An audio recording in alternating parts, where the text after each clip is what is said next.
Communication. I mean, there's a paragraph that said every defensive snap. I don't know how other teams do it, but that's just where we're most comfortable, where we're all on the same page, and it all starts up front. I know Coach Bell's doing a good job.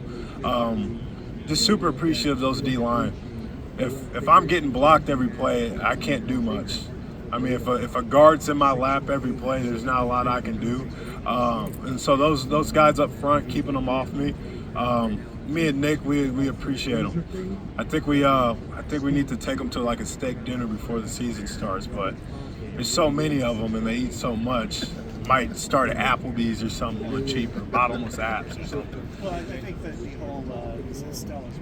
Yeah, Stella's fresh mix. Yeah. But the fact that you guys play 7 in the box almost exclusively, Yeah. you don't have to bring a safety down for 8, and you're also playing with 5 defensive backs. With pride too. With pride.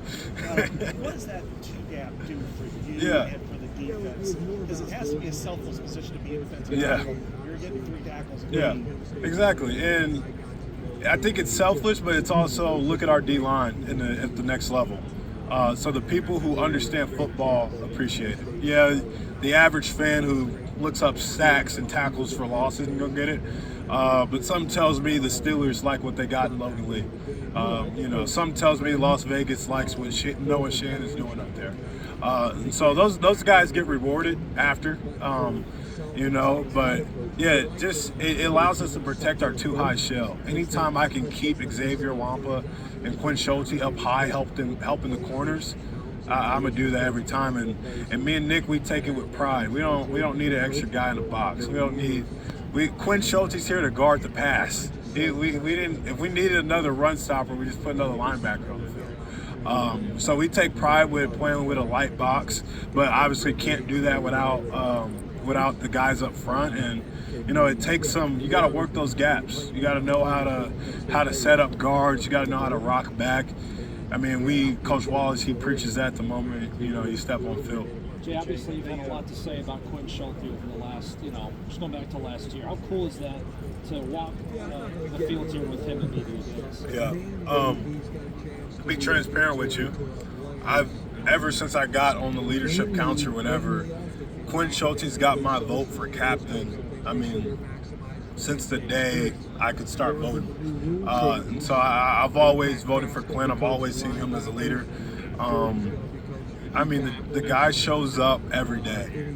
And obviously, if you sat down in the meeting room with Coach Parker and you understood how our defense works, the free safety position at Iowa was a big deal. What we asked this guy to do, the guys we asked him to run with, and then the guys we asked him to tackle, it's like Duke displays linebacker, but a little bit more pass coverage. So we asked him to do a lot. He's got to show up every day. He's the leader of that room. And he's just where he came from. Like, starts on as a walk-on, shows up every day, works his way up in the depth chart, and just does a great job. And somebody I can count on.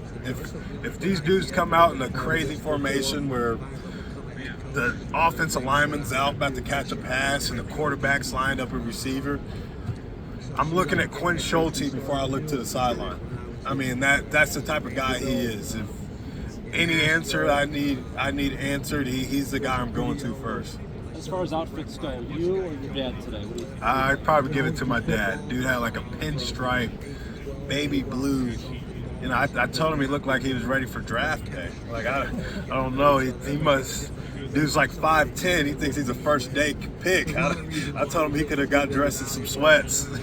I think the party might be at his house. He thinks he was walking across the board. Well, let me ask you this. 4th time you're back to Indianapolis, 2 times to play in the Big Ten Championship, 2 times to be here for media days. How much of an honor is it for you to be here yet again? Yeah, I mean, anytime you're in Indianapolis and Lucas Oil, especially around the Big Ten Conference, it means something. Then nationally, if you're in Indianapolis at the end of the year as a college football player, you did something right.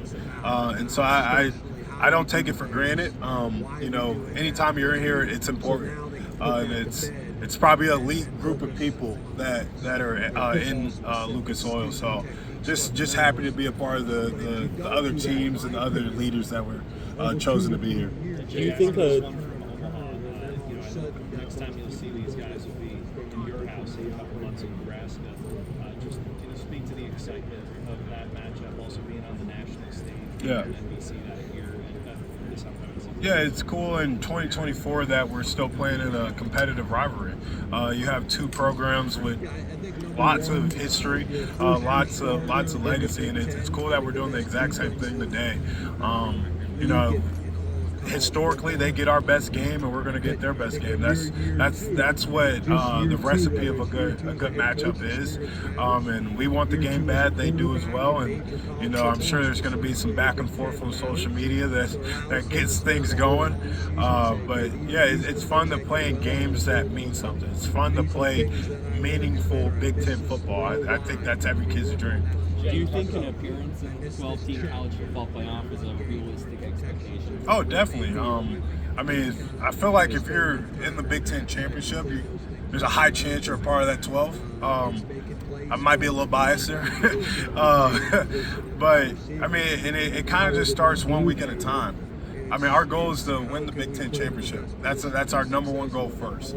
If we keep our benchmark the same, something tells me that we can be a part of the 12. And the cool part is every game matters, so there's no sense of looking, you know, at the end of the year and, you know, we got Illinois State first. So I just think it's a simple try to win every game, and you know, that's a good problem to have at the end of the year. You talked about Xavier, obviously his first year comes as a coach. How did he handle himself that year? Yeah, kind of talking on the social aspect of it. And when a 5-star like walks in the locker room, it's not, you know, his path was different. He had to win the team. You know what I mean? You already have people judging him, and you know, he did a really good job of just putting his head down and working. And I mean, it was really easy to accept him with open arms. Never a sense of entitlement while at Iowa. Never felt like he was given anything. He worked for everything he's at, and I mean, I love turning around. That's the guy I listen to. Nick listens to Quinn. I listen to Xavier. You know, it's been really cool.